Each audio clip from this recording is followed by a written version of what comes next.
Hello, welcome to Jewish Museum Milwaukee's Museum Moments. We are rounding out our end of the year, and this is, as some people would say, the most wonderful time of the year. Other people are starting to dream of a white Christmas, jingle bells, all of those things are percolating right now, all over. And we're in a space as a Jewish museum to consider Christmas as an institution. So today, and actually this week, we're going to be exploring Christmas in kind of some interesting ways, probably not your usual kind of realm for a Jewish museum. But today we're starting with kind of one of the things that defined Christmas in Milwaukee, Billie the Brownie. Now, a lot of people have done a lot of work on Billie the Brownie. The Milwaukee County Historical Society had a beautiful exhibit. They have presentations. I would encourage you to check those out and explore them because there's some really great stuff that's already been done. But I want to start by leaning into this question of who is Billie the Brownie and where did he come from and what's the kind of universe that developed this story. So let's jump in. Billie the Brownie was a product of a business called Schuster's. And it was a big department store, not just in Milwaukee, but in a number of places, but had three big major downtown establishments in Milwaukee. And Schuster's was founded by the guy who's, they both have very defined mustaches. The guy on the left, on what I hope is the left, I don't know how this translates, with the more balding guy, Edward Schuster. And Edward Schuster was an immigrant from Westphalia.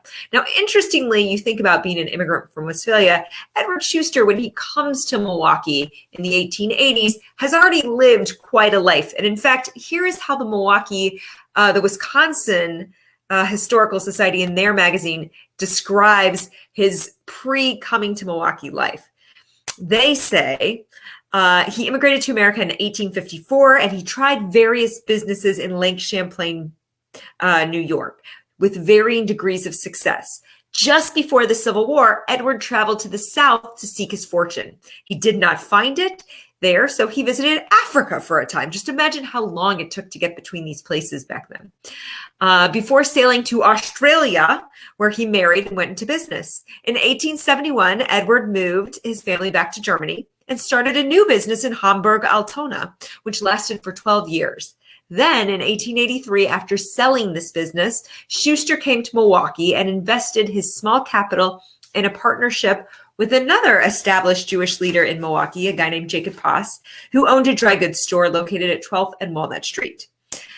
Now, so he's got this lifetime of experience doing all sorts of things and all sorts of business ventures before he actually arrives in Milwaukee and establishes a business there and starts out in this business with just as a part owner, but then leaves after a year. It actually takes the guy on the right, the guy with more hair, a young at this point, not young in this picture, but young at that point, he was 19-year-old clerk with him to start his own dry goods enterprise. And it was called Edward Schuster's, and at that point, and it grows. And I think it really grows because of that other guy, Albert Friedman.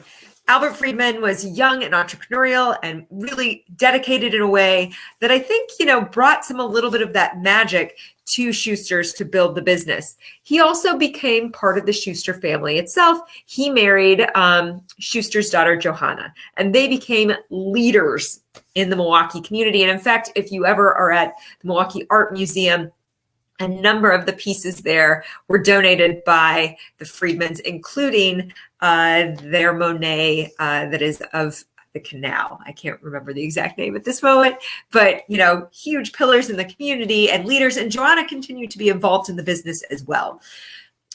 When Mr. Schuster dies, Mr. Friedman becomes the president and CEO until his death, and then his son takes over. So it tells you that this is a long-term family connection, that the family is very tied into the store. And the one thing that I wasn't able to find in any of my research is just how tied into the Jewish community this family was. And, I couldn't even discover if his wife, who he met in Australia, was Jewish or not. So I have none of that insight to give you, but I can say they came from a Jewish milieu. And yet they become identified with Christmas in Milwaukee. So Schuster's grows and goes from being kind of a small enterprise to be having really large institutions. They're known for their quality. They're known for their window dressing, and they're pretty up there in terms of early marketing. And I think this is all coming from Friedman, who really is surrounding the store and creating, a lot of excitement and enthusiasm. One of the things that they create, and I have to thank the Milwaukee County Historical Society for sharing images with my intern, Emma Gasinski-Rose, who did a lot of the work and actually some oral history interviews to develop this particular presentation. So one of the things that they develop, and this is happening in the 1920s, is the Christmas parade. And if you're online, I know Mort Swordlow is watching. Let us know if you came and watched this Schuster's Christmas parade. Interestingly, the Christmas parade, for those of us who didn't get to see it, was connected to the light rail line. And so the floats, as you can see here, were built on top of the train cars. And so it would connect, it would go through the rail line, and it would go past all of the Schuster stores downtown. And it really was this way of drumming up interest and excitement and starting out and beginning in this kind of moment in which consumer capitalist culture were gaining a sense of movement in the 1920s, and also at the same time gaining this sense of, let's set not just a small holiday, Christmas at the end of December, let's make a season around Christmas. So really part of the establishment of what the Christmas shopping season came to look like came from this.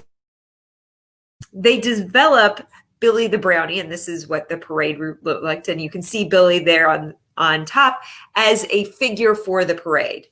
And by 1931, Billie has moved from the parade to the actual radio waves. He becomes part of the establishment of, not just this one day parade.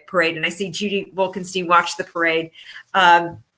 That it's not just one day of watching the parade, you're going to be part of the season. And every day that Billie the Brownie is on, it's part of this kind of cycle of what the Christmas season looks like. So he is on the air on WTMJ with two other characters. Santa is there, and there's a guy named Captain Larry, and they go back and forth, and they have all sorts of protocol that they go through. It starts out with Billie getting people ready for the parade, and then once the parade has happened, giving updates on what's happening at the North Pole, how are things going, and then they make it the sort of thing that's social, because kids write their letters to Santa and they write them to the radio station and they read them.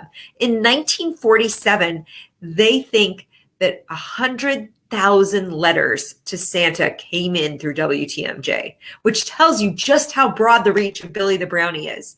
It's amazing, 100,000 letters to Santa, and they read some of these.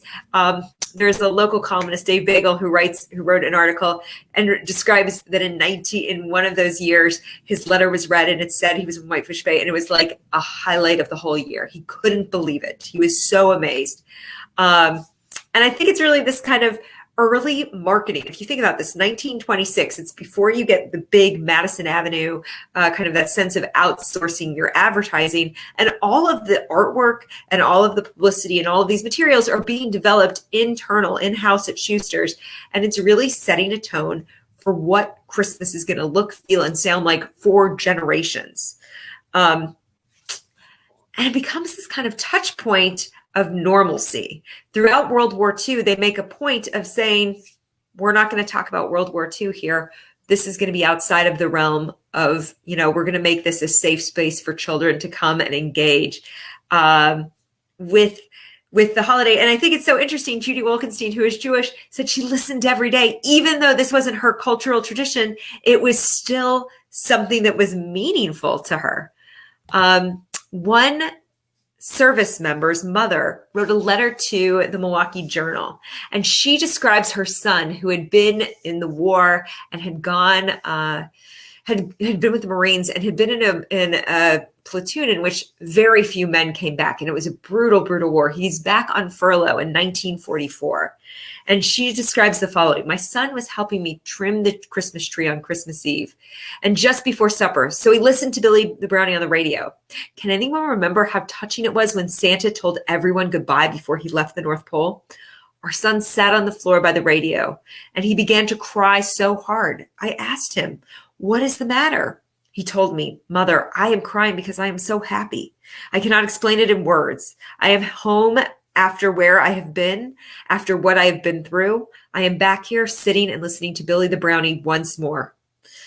So it's this sense of real normalcy and home that this becomes the kind of touchstone for people in thinking about the holiday season. It's one of the major trappings. One of the interesting things about the radio show is that at all of the Schuster stores, when the show was on, they would make sure that Santa was not on the floor to ensure that the mystique was maintained. They really thought through every level of this. And I think in this realm of today, when we think about marketing in terms of viral sensations and multi-level marketing and experience marketing, that Schuster's had this down 100 years beforehand and had really cornered this market on how do we make something that is meaningful that people can come together around and that people are looking forward to each year. It's really an amazing marketing story.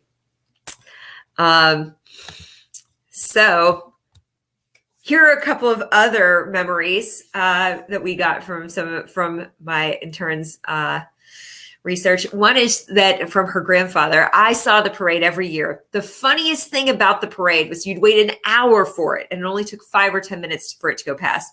And it was worth waiting the hour to see the parade. And literally hundreds of thousands of people, like 200,000 to 300,000 people would come out.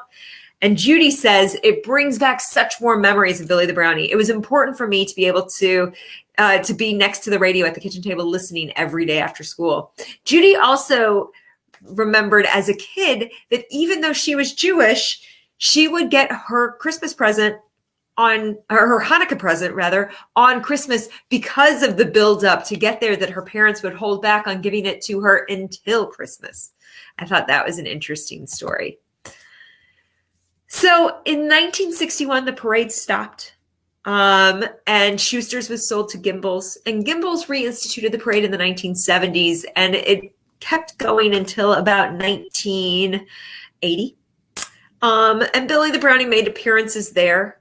And actually in the 1990s, the cover that you see there is the Milwaukee Journal created a kind of modern update of Billie the Brownie featuring his son, Beanie the Brownie, who is defeating Dr. Download. And it's a great internet story. But there was still this sense of kinship. But I don't know that kids today will have any understanding of just how meaningful and important this piece was to generations of Milwaukee area kids, and really in establishing what the Christmas season looked like. As I said, the Milwaukee County Historical Society had a great exhibit. These are pictures from that exhibit in 2016, and they have a number of pieces about Billie the Brownie on their website, so I encourage you to go and check those out. And I want to thank just a couple of the people who helped us out as we put this together, the Milwaukee County Historical Society, Dawn and Karen, Judy, and then also the Chudnow Museum of Yesteryear. It's a fabulous institution. It was a fabulous institution, and we always appreciated Joel Williams and his help in making sure that we had great stories to tell. Thank you so much for joining me for this museum moment. I always enjoy talking to you guys, and I especially enjoy a museum moment like this when I learned a lot of new things. Thanks to our supporter, Robin Cohen, who ensures that these moments are possible. If you've loved this or any of our moments, please feel free to go to Jewish Museum Milwaukee, help support our end of the year campaign. Thanks so much for sharing this moment with me. I'll see you on Thursday when we talk about, when we're going to talk about Christmas and Jewish celebration of it, meaning Chinese food and movies. Oh, Mersey's saying she grew up with Billie the Brownie. Thanks for the memories. Always my pleasure. Thank you. Have a wonderful day.